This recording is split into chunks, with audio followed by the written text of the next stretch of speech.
Well met by moonlight, dear ones. I am Curiosity, and this is my jamboree, a firelit gathering for explorers of the uncanny, the frightening, and the hard to explain. Tonight, we spin tales of imaginary phone calls, masked highwaymen, and supermarket showdowns. So settle in by the crackling fire, lean in close, pull your hood up so you don't get rain in your eyes, and let's begin. Our first story was sent in by Blueberry Cupcakes. When I was in my early 20s, this would have been about a decade ago now, I had a temp job in the centre of my city. Though it was in the city centre, it wasn't a high-rise building or anything like that. Actually, if you were walking past it, you wouldn't know what happened there, as the 3 or 4 businesses that operated out of the place only had their names on the door buzzer outside the entrance. About a 3-minute walk away was a car park, one of those poorly maintained private car parks that serves local businesses. I say serves, I had to buy a monthly permit myself from the bays allotted to my company, but it did mean no random shoppers could use it, and it was pretty conveniently located. On the day this happened, it was well into December, and it gets pretty dark at around 4 p.m. in mid-December round here. Not night, but definitely dusk. Well, 4 p.m. was the time I clocked out, so there were plenty of other cars parked as most other businesses, including the one I temped for, hadn't finished for the day. I wasn't used to seeing anyone at their car as I was leaving, so I was a very little bit startled to see someone else hanging around as I walked to my car. It was only as I approached my car that I realized the guy, I'm pretty sure it was a guy, was standing next to a car or moving towards one. He had a very strange outfit on, a long tan coat, either quite a nice one or made to look like quite a nice one, but it was open, and I'm sure underneath he had a bright red t-shirt with some kind of big logo or image printed on it. I didn't exactly stare at the guy, so I'm not 100% on that, but he also had a hat that was one of those fishing hats, like a loose, wide-brimmed hat you'd wear on a country walk. I don't know what they're called. Either way, it was a weird ensemble. I caught sight of him, and he immediately put a hand up to his ear. It was visibly empty, but he pretended to have a phone call. Not pretended to start a phone call or answer one. Pretended to carry on one he was already having. I can't remember exactly what he was saying, but it started off like, "Tuesday, yeah, that's fine. I should have such and such by then." It didn't really hit me until I was sitting in my car that this was a really odd conversation to pretend to be having with no phone in his hand. As I drove away, he kept his empty hand to his ear and watched me drive off. He turned full body to face me as I maneuvered out of the car park, empty hand to his ear, his mouth still moving like he was having his fake conversation, even though there was no way I could hear him. I never saw him again, and nobody I spoke to who worked in the building saw anyone strange when they clocked out an hour or more after I did. No idea what to make of it. Well, whatever it was he was up to, Cupcakes, my guess is you're better off out of it. Our next story is from r/Creepy Encounters, posted by OkayButWhatIf. Back when I was about 16 years old, because of my living situation, at least twice a month I'd have to make a 2-hour drive from a city area back to my parents' house in a rural area. I'd say about 1.5 hours of that drive was just country road with nothing but valley, corn, or some other crop on either side, with the occasional farmhouse or something that you think people might go in and out of willingly along the way. Because of how used to this drive I'd already been beforehand, I didn't think much of driving that long stretch of no cell service, no phone booth area.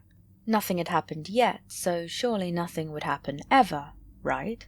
In the middle of one of those drives back, while the night was slowly taking over as I was driving, I saw a flash of light. Huh, that was weird. Maybe just a momentary anemic moment. Another flash. Well, maybe someone coming this way has their high beams wonky or something. Another flash. All right, something's wrong. I slow down a bit so as not to get blinded periodically, and swerve off the road and try and figure out what was ahead. Further in the distance, I think I see a person. Actually, multiple. My eyesight's well and good at this time in my life, so I was putting two and two together, getting close enough to realize there were 4 people on this crappy country road, lined up across it as if to make a roadblock to prevent any cars from passing through. Another note to this is I don't see any car around them that they could have come in. Don't remember any farmhouses or sheds nearby either. The rest of this encounter felt like it took place in the span of an hour because of my anxiety, but it was likely no more than 5 minutes in hindsight. I'm driving maybe 10 miles per hour now as I'm getting closer, and realizing that I'm definitely, without a doubt, approaching a line of 4 grown-ass people with huge, bright white masks on, staring in my direction. 2 of them definitely have bats or some other distinctly long blunt object, and 1 person is holding something that the flashes are coming from. I've seen enough horror movies and heard enough stories about crimes on roads like this that I thought I was somehow impervious to think in that moment I only have 2 options. Slow down and hope they eventually part way around my car, running the risk that they could very well get the jump on me in my dinky car, or pick up the pace and disregard whether or not they have the chance to move out of the way when I potentially accelerate through them. I decided the latter. I had no means to protect myself with anything other than a bat in the trunk of my own car, and at the time I was a young teen girl who could easily get knocked down with a solid slap because of my build, and my car was shit enough to where if I stopped, I wouldn't doubt someone could break in with easy force. Now, hearing gravel and dirt kick up from under my tires, I was more freaked out at the potential I could drive myself off the road, along with taking out some strangers, who I am now dead certain are carrying bats as I accelerate towards them. I'm proper freaking out, but I've accepted that this was the decision I made from the adrenaline of fear in any situation. I accelerated more, and thankfully the 2 that were directly in my way lunged out of the way just in time to not get hit. I stop accelerating to catch my breath, as if I needed to, and see them in my rearview mirror. The other 2, for some reason, trying to haul ass towards my car, as if they could catch up, and it became so real in that moment that there were people who were intentionally trying to get the jump on me in the middle of fucking nowhere, and probably not just shit kids trying to get their kicks and giggles out of freaking out someone, but real adults trying to harm someone that came that way. I just focused on driving out of there as fast as I could. I focused on going forward, didn't turn the radio back on to distract me, and felt shook by the experience in general. The most fucked up part, honestly, was getting home and realizing that part of what I was driving on wasn't gravel. It was nails that were now embedded into my tires. Praise whatever god may be out there, or more likely my own saved up money, for me somehow having those sturdy tires. I didn't tell my parents the full story about what happened. They just assumed I was being reckless, and someone was playing a prank with just scattering some nails about randomly on the road.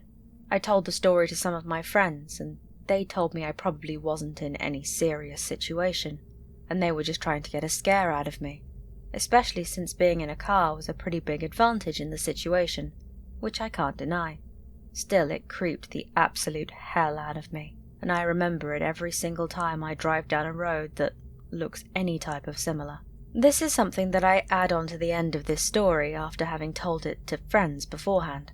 But this happened before the Purge movie came out.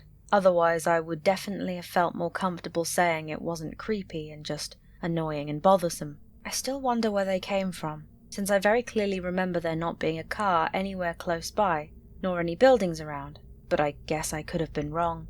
Made a note of it every time I drove it in the daylight. I know this was mostly in a car, but because of the proximity and near intimate relation between my car and an external human's body, it definitely felt like a personal, creepy encounter, and I'll stand by that much, at least. Also, given the potential of direct, one-on-one human interaction, should I have slowed down enough, had to tell this one to someone other than my friends, since they've mostly heard the story, and I only just had a nightmare about it a day ago, and I still don't know if I'm overreacting about the situation. All I know for sure is that those were definitely people, and I was definitely afraid. I'm sorry you're having nightmares. For what it's worth, I don't think you were overreacting at all, and I'm really glad you had the presence of mind to get out of there. Our last story was sent in by Mandy. I may live in the British countryside, but we have such things as superstores around here, and yes, we even have Karens. Maybe we have more Karens than most places. This happened only last year, about a year ago, because it was back to school season. For me, with an 11-year-old at the time about to start a new school and very nervous about it, this meant shopping for stuff like stationery, lunch boxes, a few spare bits for the uniform. I wanted to make him feel better about the change of schools, so I was treating him to some cool stuff I knew he'd like. Yes, on the charge of child bribery, I'm absolutely guilty. But for the record, it definitely helped a little, so I don't feel bad. Anyway, I paid up and was on my way out when I heard a heated exchange at the customer service desk. And I mean heated. A woman about my age, let's be discreet and say mid to late 30s, was really letting the girl behind the desk have it. In fairness to the employee, she was handling it beautifully. But some Karens only get more agitated when their vile behaviour is met with a smile and a "we'll do our best" attitude. So this one was getting louder and louder, and I could see some of the security guards craning their necks, deciding whether or not to come over. I was in a good mood, and for some reason that made me want to be a do-gooder and swoop in. Honestly, I don't know what possessed me, but I wanted to show some solidarity with the poor, very possibly teenager, handling this hurricane all by herself. So I went over, shopping in hand, and said, "Hey, I think she's trying her best for you. Why not try to stay calm?" This proved unwise. She wheeled around and started giving out to me, which is what prompted the customer service person to wave over security. I was politely asked to step away, which I did, and the 200 horsepower Giga Karen was managed somehow, though I was well out of the store before I got to see how it was resolved. I do know one thing. She wasn't barred from the store, and she had no shame in going back, because I saw her again, same store, same time and day of the week, exactly a week later. This time I was doing a much more boring shop, just the essentials for the next couple of weeks. I spotted her from the other end of an aisle. When someone stares at you and charges lasers in her eyes, you remember the face, and kept my head down and carried on. A few aisles later, there she was. Thing is, I definitely glimpsed two things about Giga Karen. She was looking my way, and her basket was just as empty as it had been when I saw her 10 minutes and a few aisles ago. I remember having to go towards her, but deciding not to and to just loop back later. So I moved all the way to the other end of the store, skipping a fair way down my list. Oh well, anything for a quiet life, as my late Nan used to say. Unfortunately, my grandmother's wisdom was not enough to save me. It took a few minutes for Giga Karen to track me down, but she did, and this time she left nothing to chance, and came stomping towards me. I should say, I wasn't in fear for my life or anything. First, public place. Second, I was, still am, a fair bit bigger than her, so there wasn't much chance of me coming out the wrong side of a scrap. Anyway, the thought of her charging towards me, basket empty, ready to have it out with her nemesis, was so funny to me, I started involuntarily smiling. As she got close, I don't know if she saw the smile or she just sort of veered away from me and muttered, "Bitch," under her breath. I think I held the laugh long enough for her to be out of earshot, but I don't really care. What was her plan? Thwack me with the basket? The perfect crime? Murder in the bakery aisle? Flour and blood? I don't know if this counts as creepy or unexplained, but it was definitely weird. Wherever you are, Giga Karen, I hope the terrible wrongs done to you haven't stopped you living a full life. God knows you gave me a good laugh. The sun is rising, and fish are jumping in the lake to catch their low-flying breakfast.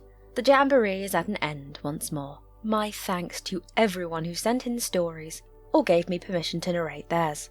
Remember, I upload new stories on Mondays and Fridays, so be sure to subscribe and click the bell icon so you don't miss out. If you have any thoughts about the stories I've narrated, why not leave them in the comments below? And don't forget, if you enjoyed your time by the fireside, to treat the like button to a midnight feast of contraband candy. If you'd like a story of yours narrated, I have a submission form linked in the description, and I would love to learn more of your curious experiences and unexplained happenings. I will see you soon, dear ones, and until then, may your nights be dark and your dreams just a little curious.